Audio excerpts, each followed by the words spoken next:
Hey everyone, I'm Sarah Mitchell. I'm 32 years old. My phone buzzed. It was late, past 8, and the fluorescent lights of my office building hummed a tired song around me. I was the last one there, hunched over spreadsheets that blurred into a dizzying pattern of numbers and formulas. My thumb swiped the screen, expecting a work email, maybe a text from a friend asking if I was still alive. Before I tell you how everything flipped, like and subscribe, and drop a comment where you're watching from. Instead, a message popped up from Mom. My stomach clenched a little, the way it always did. My parents rarely texted me just to chat. It was usually an urgent request, a problem, needing solving, or a quick generic update. I opened it. Sweetheart, don't come for Thanksgiving. Your sister Claire's in charge this year, and she thinks it's best you sit this one out. The words hit me. It wasn't a punch in the gut. It was colder, sharper, like a sliver of ice sliding directly into my heart.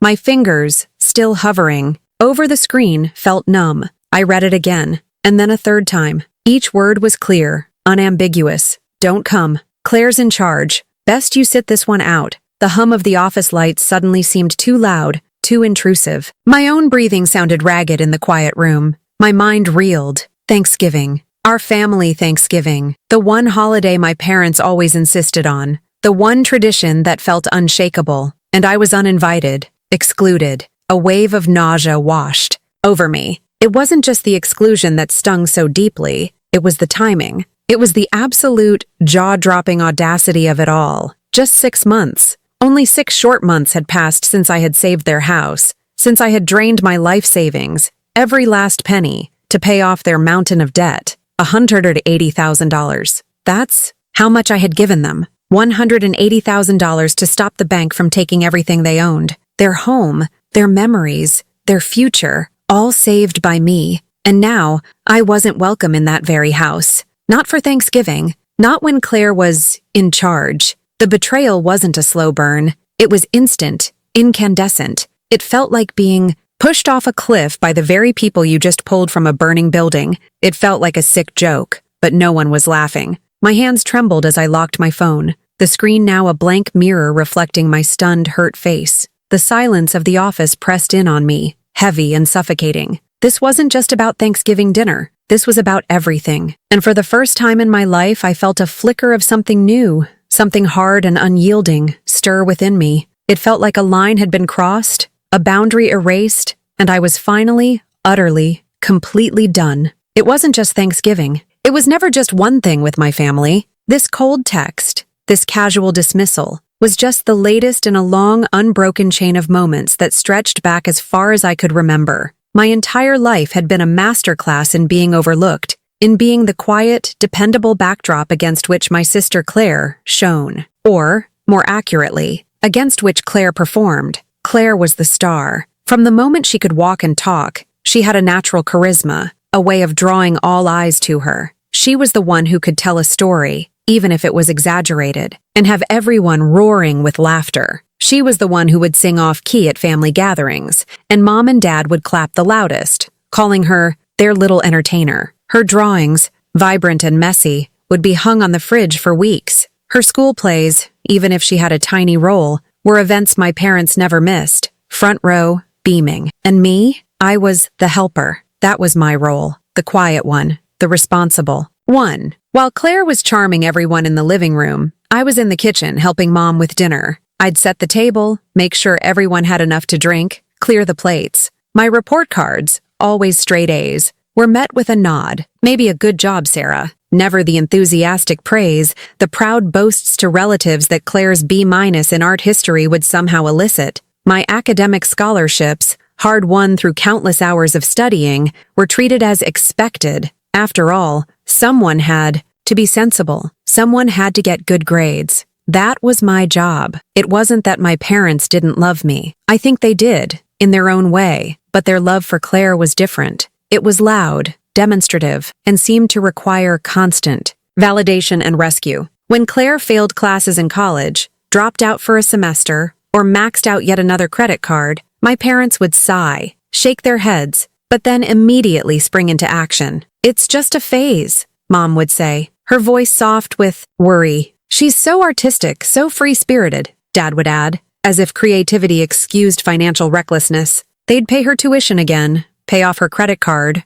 or give her cash for rent. Each time they'd tell her to be more careful, but their tone was always gentle, laced with an understanding that suggested Claire simply couldn't help herself. She was just built differently. Meanwhile, I was expected to be self-sufficient, a model of responsibility. When I worked 2 jobs through college to avoid taking out too many student loans, it was seen as smart planning. When I meticulously budgeted my money, saving every extra dollar, I was frugal. These were not compliments. They were just descriptions of the baseline expectation for me. There was no recognition of the sacrifices, the late nights, the constant effort. It was simply who I was supposed to be. I remember one Christmas Eve. Claire, then 19, had a meltdown because she didn't get the expensive designer bag she wanted. My parents, instead of holding firm, went out on Christmas morning and bought it for her. That same year, I had asked for a new set of art supplies, something I really wanted for my hobby. I received a gift certificate to a grocery store. My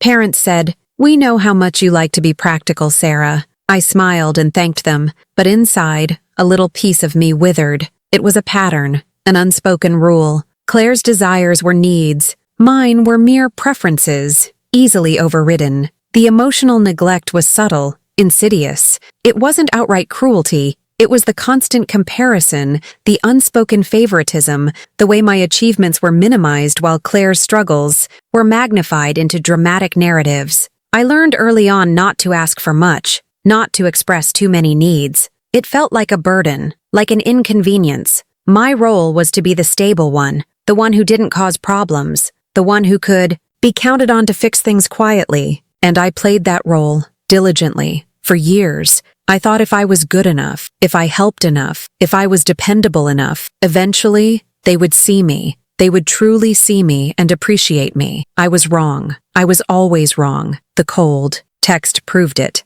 Again. The call came on a Tuesday evening, just as I was heating up a microwave meal after a long day at the office. My phone rang, and I saw Mom's name flash across the screen. My heart immediately sank. It wasn't the usual time for a casual chat. "Sarah? Oh, sweetheart." Mom's voice was trembling, thick with tears. "Your father and I, we're in so much trouble." I braced myself. This wasn't new territory. Over the years, there had been countless calls about trouble. Claire's unpaid rent, a car repair for Dad's ancient sedan, a surprise medical bill. But this felt different, more desperate. "What is it, Mom?" I asked, trying to keep my voice steady, my own apprehension rising. She started to cry harder. "The bank, they sent a letter. Foreclosure, Sarah. They're going to take the house. Foreclosure." The word hung in the air, heavy and terrifying. My parents' house wasn't just a house. It was the house, the one I grew up in, the one filled with memories,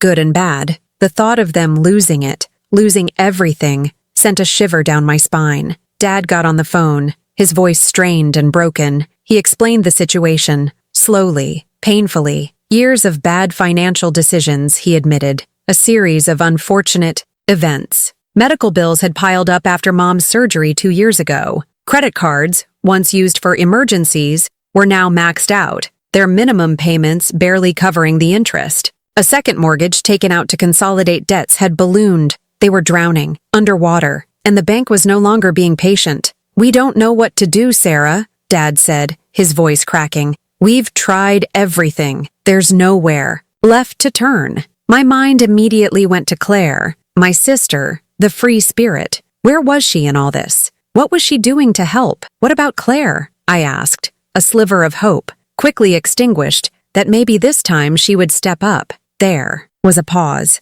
Then Mom's shaky voice. "Claire, she's between jobs right now, sweetheart. You know how it is. She's trying to find herself. She just started that new online course for holistic wellness coaching. Between jobs was code for unemployed and making no effort to find consistent work. Just last week, I'd seen her Instagram stories, beach pictures from Cancun, a new designer handbag artfully displayed, expensive cocktails with friends. While my parents' home was crumbling, Claire was living her best life, seemingly oblivious or simply uncaring. The resentment simmered, hot and familiar, but I pushed it down. This wasn't about Claire right now. This was about my parents, my home. I couldn't just stand by. They were my parents, the people who raised me, who, despite their flaws and their clear favoritism, were still my family. The thought of them losing everything, of being homeless or forced into some cramped apartment, broke my heart. All those years of being the helper, of being the responsible one, suddenly converged into this one overwhelming moment of truth. This was the ultimate test of my loyalty, of my perceived duty. "How much do you need?" I asked, the words coming out before I could even fully process them. Dad listed the figures, the mortgage arrears, the outstanding medical bills, the credit, card balances. It wasn't just hundreds or even a few thousand. It was colossal. $180,000. My breath caught in my throat. That was my future, my down payment on a house, my retirement savings, years of careful, disciplined saving. It was everything I had worked for since graduating college, but they were desperate. Their voices were laced with such genuine fear and sorrow. I could hear their age in their voices, their vulnerability. My heart ached for them. They were my parents. "Okay," I said, the word feeling impossibly heavy on my tongue. "I'll do it." The relief in their voices was immediate, overwhelming. Mom started to sob, but this time with gratitude. "Oh, Sarah, my lifeline, my angel, you're saving us. You're truly saving us." Dad's voice was thick with emotion. "We'll never forget this, sweetheart. We'll find a way to pay you back. Every single penny." I spent the next few days in a haze. I called my financial advisor, explained the situation, and started the painful process of liquidating my investments, draining my high-interest savings account. Each click, each confirmation, felt like a piece of my future was being chipped away. It hurt physically, but I kept telling myself it was worth it. It was family. It was their home. It was the right thing to do. The money was wired. $180,000. It vanished from my accounts like smoke. I went to their house the following weekend. They met me at the door, Mom pulling me into a fierce hug, tears streaming down her face. "Our hero," she whispered. Dad clasped my hand, his eyes red-rimmed but full of relief. "You don't know what this means, Sarah. You saved us. You truly saved us." They hugged me again, called me their lifeline, their angel. They promised again to repay me. They swore they would work on getting their finances in order. They made it sound like this was a turning point, a new beginning. I wanted to believe them. I really, really did. I let myself believe them. For a while. For 6 months. 6 months. That was all it took for Lifeline to become uninvited. 6 months for our hero to transform into someone who needs to sit this one out. The sting of that text message, sitting coldly in my phone, was amplified by the image it conjured. My parents' house. The house I had just saved from the bank. Now that same house was being prepped for Thanksgiving dinner. A dinner I wasn't allowed to attend. And who was hosting? Claire, of course. "Your sister Claire's in charge this year," Mom's text had said. Claire, who was between jobs when my parents faced foreclosure. Claire, who was posting Cancun vacation photos while I was emptying my life savings. Claire, the entertainer, now the hostess. The irony was a bitter, metallic taste in my mouth. The reason for my exclusion soon became painfully clear, delivered in another text from Mom, a follow-up to the first. It came a few hours later, softening the blow with a barrage of emojis, a heart, a prayer hands, a sad face. "Please understand, sweetheart," the text read. "Claire needs this to make a good impression. Her fiancé, Mark, is bringing his family. They're very wealthy, very traditional. Claire wants everything to be perfect. You know how she gets stressed. Claire needs this to make a good impression." My stomach twisted. So, my parents' loyalty, their gratitude, was so easily superseded by Claire's social climbing. My $180,000, my sacrifice, was less important than Claire's need to impress a wealthy fiancé and his family. My role in their lives, apparently, was to be a silent savior, a discreet bank, but never a visible, potentially stress-inducing guest at their table. The implication was clear. I was a liability. I wasn't polished enough, charming enough, or maybe even financially successful enough to sit at a table with Claire's wealthy in-laws-to-be. Perhaps I reminded them of their recent financial ruin, a ghost they wanted to keep hidden. Or perhaps, more simply, Claire just didn't want me there, and my parents, as always, capitulated to her desires. I imagined the scene. Claire, draped in some elegant outfit, playing the perfect hostess, her fiancé Mark by her side, probably looking very respectable and successful, his family, observing the picture-perfect holiday scene, completely unaware of the house's near collapse or the true cost of its salvation. My parents, smiling and nodding, playing along, pretending everything was fine, pretending they didn't have a daughter who literally bought their peace of mind. I pictured the elaborate meal, the expensive decorations, the carefully curated illusion of a happy, prosperous family. And I saw myself standing outside that picture, looking in, invisible. Again, my sacrifices erased, my efforts forgotten, all so Claire could shine, so she could build her perfect image on the foundation of my generosity. It wasn't just the uninviting. It was the reasoning, the blatant dismissal of my feelings, my contribution. It was the raw, open wound of being told, once again, that I simply didn't matter as much as Claire. My existence, my presence, was an inconvenience to her narrative, an obstacle to her ambition. I remembered all the Thanksgivings past, me in the kitchen, helping Mom with the gravy, peeling potatoes, making sure the pie didn't burn. Claire, usually appearing just as dinner was ready, proclaiming herself starving, regaling everyone with stories of her latest drama, commanding the conversation at the table. I was the quiet worker bee, she was the queen bee. It had always been this way. But this year, the worker bee wasn't even allowed in the hive. The feeling of being invisible wasn't new. It was a lifelong companion. But this time, it was different. It wasn't a gentle fading into the background. It was an active, deliberate erasure. They had not just overlooked me, they had actively pushed me out. The house that was almost lost, the house I saved, was now a stage for Claire's performance, and I was explicitly excluded from the audience. The quiet pain I'd carried for years began to transform. It solidified, hardening into something cold and sharp. The casual cruelty of their decision, framed as a favor to Claire, finally broke something fundamental within me. The expectation of gratitude, the hope for recognition, finally shattered. It was time for a different kind of script. The final nail in the coffin, or rather the last twist of the knife, came from Claire herself. My phone buzzed again, this time with her name. A shiver of dread, mixed with a strange kind of morbid curiosity, went through me. What could she possibly say? Opened the message. Hey sis, sorry about Thanksgiving. Don't take it personally. You can be intense. We'll grab coffee sometime after the holidays, okay? Intense. The word hung there, dripping with condescension. Claire's casual dismissal was worse than my parents' apologetic justifications. Intense. Was that what I was? For being responsible? For working hard? For saving their family home? Was my commitment, my seriousness, my very existence as a dependable person, now a character flaw that made me unsuitable for Thanksgiving? A flood of memories, years of subtle digs and open mockery, washed over me. I remembered countless times.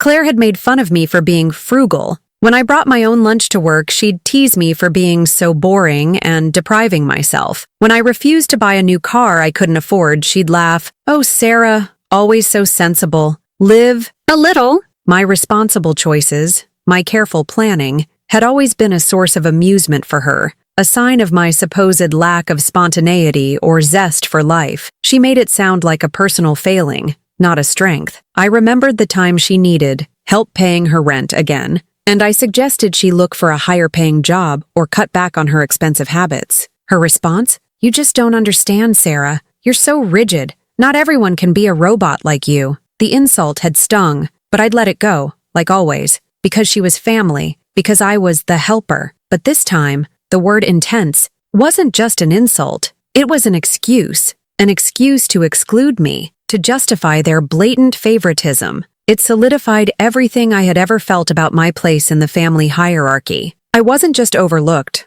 I was actively undesirable. My presence a potential disruption to Claire's carefully constructed facade. The conversation with Dad about co-signing a loan for Claire's ill-fated art gallery venture resurfaced vividly in my mind. The gallery, of course, failed spectacularly, leaving me on the hook for a loan I could barely afford. When I gently, hesitantly asked Claire if she had any plans to repay me, she had scoffed. "Oh, Sarah, always about the money. Can't you just be happy for me that I tried?" She had made me feel guilty for even mentioning it.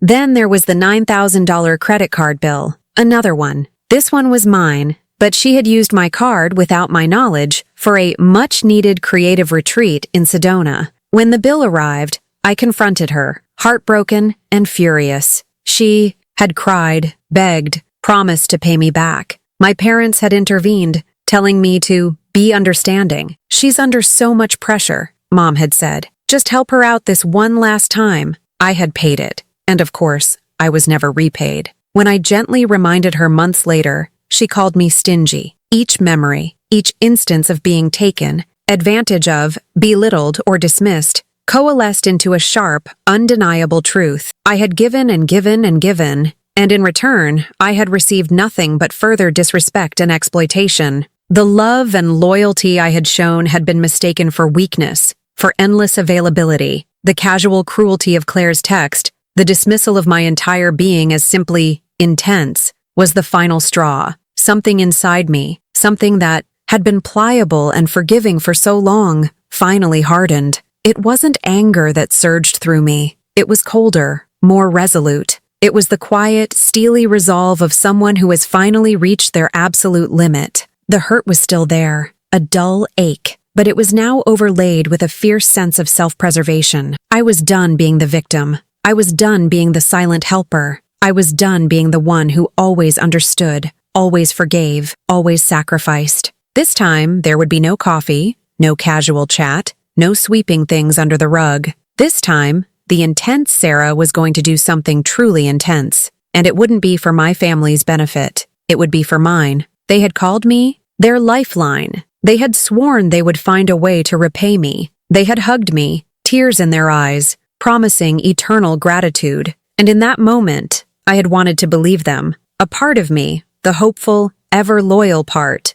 truly did. But another part, the part that had been carefully observing my family dynamics for decades, the part that had been burned too many times, whispered a quiet warning. So, when my parents were at their most vulnerable, their most grateful, their most desperate, I had made a condition, a single non-negotiable condition. It wasn't spoken with anger or suspicion, but with a calm, almost apologetic tone. I need something in writing, I had told them, my voice surprisingly steady, just for my own peace of mind, a simple agreement. They looked surprised, then a little hesitant. Sarah, you don't trust us? Mom had asked, her voice tinged with hurt. It's not about trust, Mom, I replied, trying to keep my voice even. It's just a lot of money, and it's my future. My financial advisor insisted. Just a standard legal document. It protects everyone. That last part was a slight embellishment, a gentle manipulation. My financial advisor hadn't insisted, not explicitly, but she had certainly given me a look, a knowing glance when I told her about my parents' debt, a look that said, cover yourself, and for once, I listened to that quiet voice of caution. So, I engaged an attorney, a serious, no-nonsense woman named Brenda. I explained the situation to her, the history of financial recklessness, the endless cycle of bailouts, the dynamic with Claire. Brenda listened patiently, taking notes, her expression unreadable. You're making a significant sacrifice, Sarah, she had said, her voice firm. You need to protect yourself and ensure your parents understand the gravity of this. This isn't a gift, it's a loan. Brenda drafted a contract. It was a clear, concise document outlining the terms of the $180,000. It detailed a repayment schedule, starting 6 months after the initial transfer of funds. It also included a crucial clause. If my parents failed to adhere to the repayment schedule, or if they defaulted on their existing mortgage again, a partial ownership of the house would be transferred to me. It wasn't full ownership, not yet, but enough to give me significant legal standing and control. It was a safety net, a last resort, a quiet insurance policy against the very thing that was now happening. When I presented the document to my parents, they were still in the throes of relief and gratitude. The foreclosure notices had been withdrawn. The bank was satisfied. They felt safe again. Dad barely skimmed it. Mom simply looked at me with teary eyes, still calling me their savior. In their desperation, in their joy at being saved, they signed without hesitation. Their signatures, bold and clear, now sat on the last page, legally binding, undeniable. I hadn't thought much about that folder since then. It sat tucked away in the back of my filing cabinet, beneath tax documents and old insurance policies. A quiet, forgotten testament to a moment of prudence amidst emotional chaos. I had hoped I would never need it. I truly had. A part of me wished it would just gather dust, an unnecessary precaution. But now, sitting in my quiet, empty office, the sting of Claire's text echoing in my mind, the words, "You can be intense," burning, I knew. The time had come. I walked over to the filing cabinet, my movements deliberate. My fingers, steady now, found the tab labeled Parents' Debt Agreement. I pulled out the folder. It was thick, substantial. I opened it, the crisp legal paper rustling softly. I reread Brenda's careful wording, the clauses, the conditions, and then I looked at their signatures. Dad's sprawling hand, Mom's neater, more constrained script. Both there, both undeniably real. As I reread the terms, a sense of quiet power, unfamiliar yet potent, began to bloom within me. It wasn't revenge, not yet. It was justice. It was the realization that I wasn't powerless. I wasn't just the helper, the intense one, easily dismissed. I had agency. I had leverage. And for the first time in my life, I felt a solid, unwavering resolve. The rules of the game had just changed. And this time, I was holding a very strong hand. The decision, once made, settled in my gut with a surprising calmness. The knot of hurt and betrayal was still there, a dull ache, but it was now overshadowed by a sense of purpose. This wasn't about lashing out in anger. It was about rectifying a lifetime of imbalance, of being taken for granted. This was about finally drawing a line, clearly and unequivocally. I picked up my phone. Brenda, my lawyer, answered on the second ring. "Brenda, it's Sarah Mitchell," I said, my voice steady, betraying none of the turmoil I'd felt just hours before. "Sarah," she replied, her tone professional. "How can I help you?" "I need you to send the notices," I stated, no preamble needed. She would know exactly what I meant. The repayment notices, the ones stipulated in the agreement, the ones that came with an explicit threat of partial ownership transfer. There was a brief pause on her end. Brenda was sharp. She would have immediately understood the implications. "Are you certain, Sarah?" she asked, her voice softening slightly. "This is a serious step, legally and emotionally." "I'm certain," I affirmed, my gaze fixed on the signatures, in the folder on my desk. "I want them delivered on Thanksgiving Day." Another pause, this one longer. I could almost hear her processing the request, the deliberate timing, the sheer audacity of it. Brenda was all business, but even she must have recognized the poetic justice, the strategic precision of my timing. "Thanksgiving Day," she repeated, her voice neutral. "Understood. I'll arrange for a process server. They'll hand-deliver the documents." "Perfect," I said. "And make sure the terms are crystal clear. Repayment starts January 1st, or the process for transferring partial ownership of the house begins immediately." "It's all in the original agreement, Sarah," Brenda assured me. "The notices will simply reiterate the existing terms and formally initiate the process."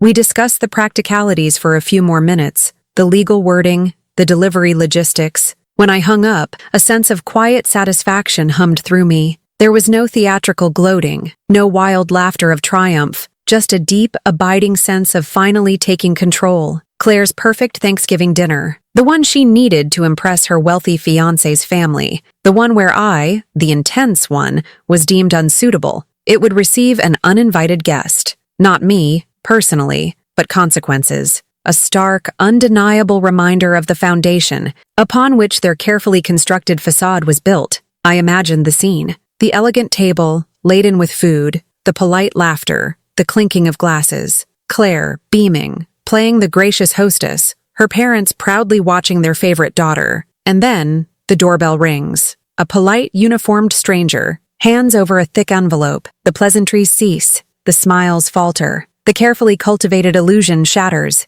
It wouldn't be a shouting match, not initially. It would be a quiet, insidious poison seeping into the carefully planned festivities. Confusion, then dawning horror, the uncomfortable silence, the realization that their secret, their vulnerability, was now laid bare, not just to each other, but potentially to Mark's wealthy, traditional family. I didn't relish their pain, not truly. But I relished the idea of them finally understanding the weight of my sacrifice, the cost of their choices, and the depth of their betrayal. This wasn't just about money, it was about respect. It was about being seen, being valued, after a lifetime of being dismissed. I wouldn't be there to witness it. I had other plans. I had booked a flight to Chicago. I had friends there, friends who saw me, who valued me for who I was, not for what I could do for them. I would have my own quiet, peaceful Thanksgiving, miles away from the drama, from the years of emotional manipulation.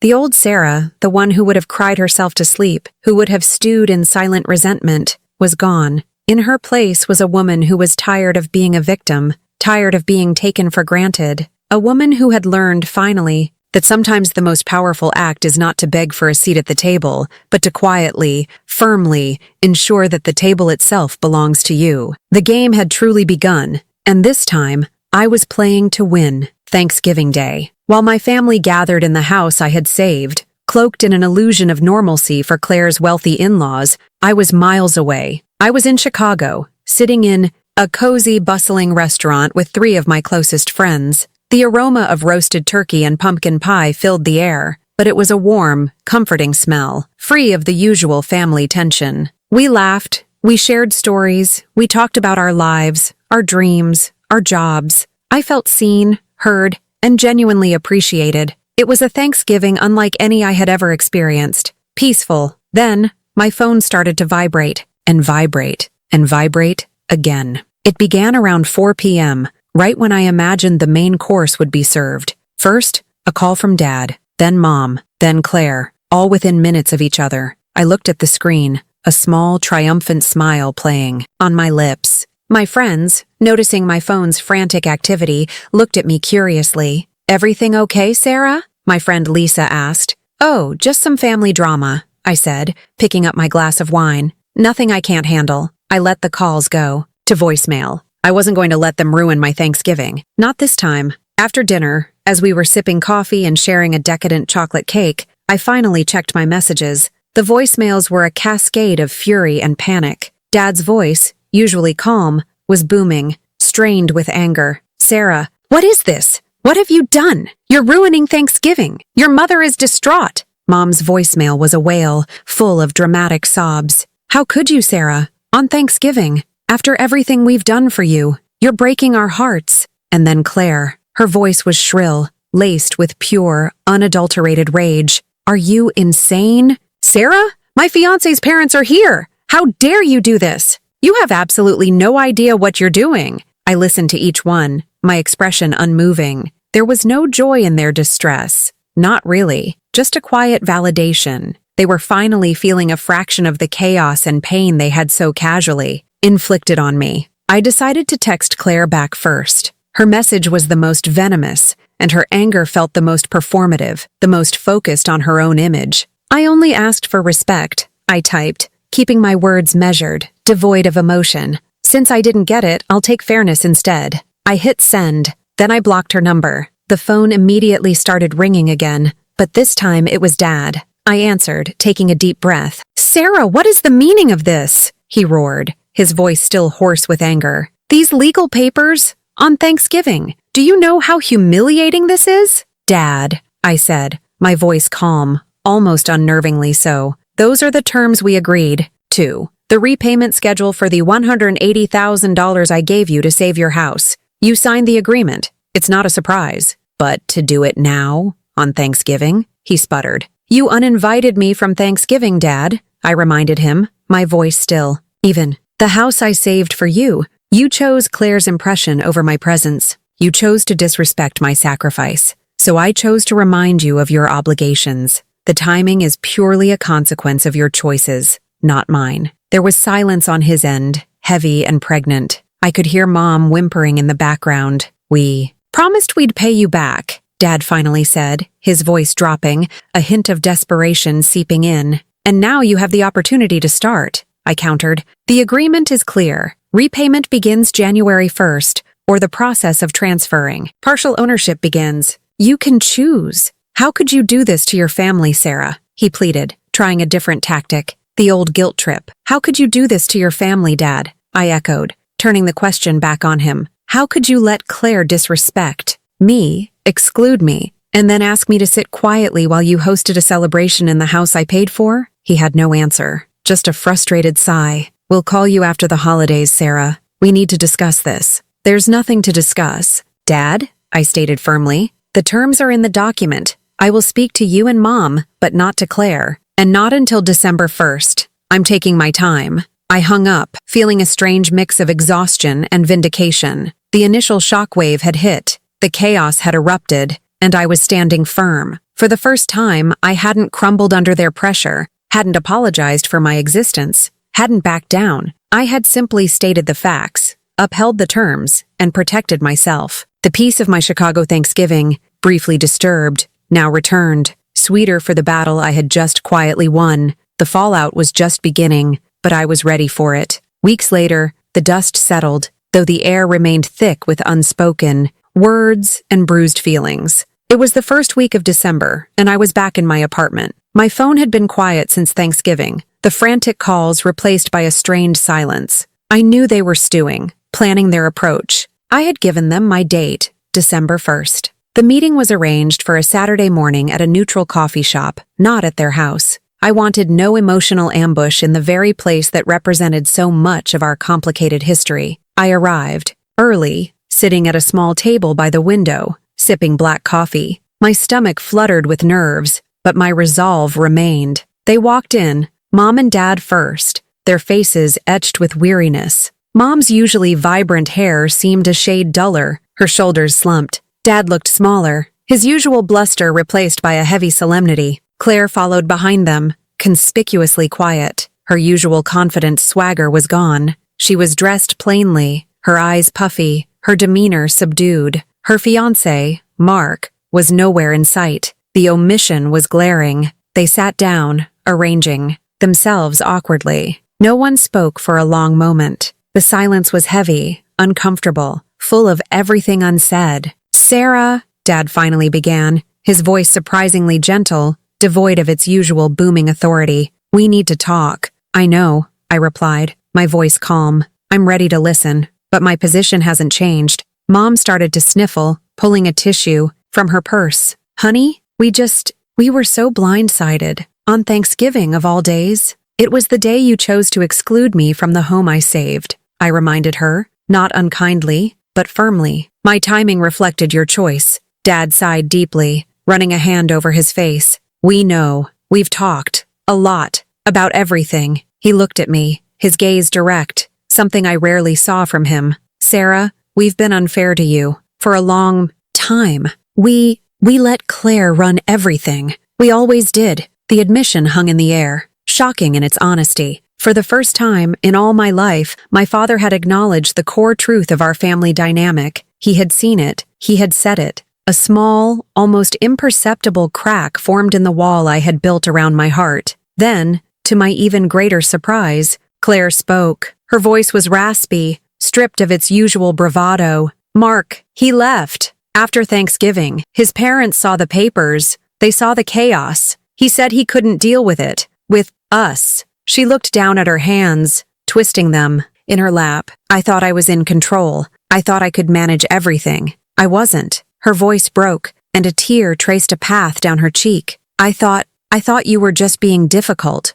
but you were right about everything." I watched her, a knot of complex emotions tightening in my chest. Her raw honesty, so uncharacteristic, was disarming. This wasn't the performative Claire, the manipulative Claire. This was a broken Claire, and seeing her so vulnerable, so clearly facing the consequences of her actions, offered no sense of triumph, only a quiet, melancholic understanding. "I don't want to see you hurt, Claire," I said genuinely, but I also couldn't keep sacrificing myself. I then laid out the two options, reiterating the terms from the agreement. "You either begin the repayment plan as stipulated in the contract, with full transparency on your finances to show you're serious, or we proceed with the formal transfer of partial ownership of the house to me. No more delays, no more excuses. A clear path forward, chosen by you." Mom and Dad looked at each other, then back at me. There was no more arguing, no more pleading. The fight had drained out of them. "We'll start the repayment," Dad said, his voice quiet. "We'll work with Brenda. We'll be transparent." Claire looked up, her eyes still red. I can help. I can get a real job. I will. I'll contribute." The apology, the admission, the genuine willingness to finally take responsibility. It was more than I had ever hoped for, more than I had ever expected. The emotional closure wasn't a sudden burst of joy, but a gentle, steady warmth. "I forgive you," I said, The words surprising even myself. They felt true, clean. But the terms remain. Forgiveness doesn't erase consequences. It just means we can try to move forward, honestly, for the first time. My parents nodded. Claire looked up, a glimmer of something akin to relief, and perhaps a new kind of respect in her eyes. The house, which had once been a symbol of my unending obligation, now stood as a testament to my boundaries, my strength, and a tentative, fragile new beginning for all of us. The dynamic had shifted, irrevocably, and this time, I wasn't just the helper, I was the one who had finally helped myself. Sometimes family will take until you set boundaries. Sometimes love means saying no. I didn't destroy Thanksgiving. I saved my future. I learned that my worth isn't measured by their approval, or by how much I sacrificed for them. It's measured by the respect I demand for myself. It's measured by my own strength to stand up, even when it's hard. And it's measured by the peace I finally found, not in their acceptance, but in my own. If you've ever been excluded after giving everything, if you've ever felt invisible in your own family, know that your worth isn't measured by their approval. It's measured by your ability to protect your own peace and to stand firm in your truth. Please like this video, subscribe, and tell me in the comments where you're watching from. I want to hear your stories.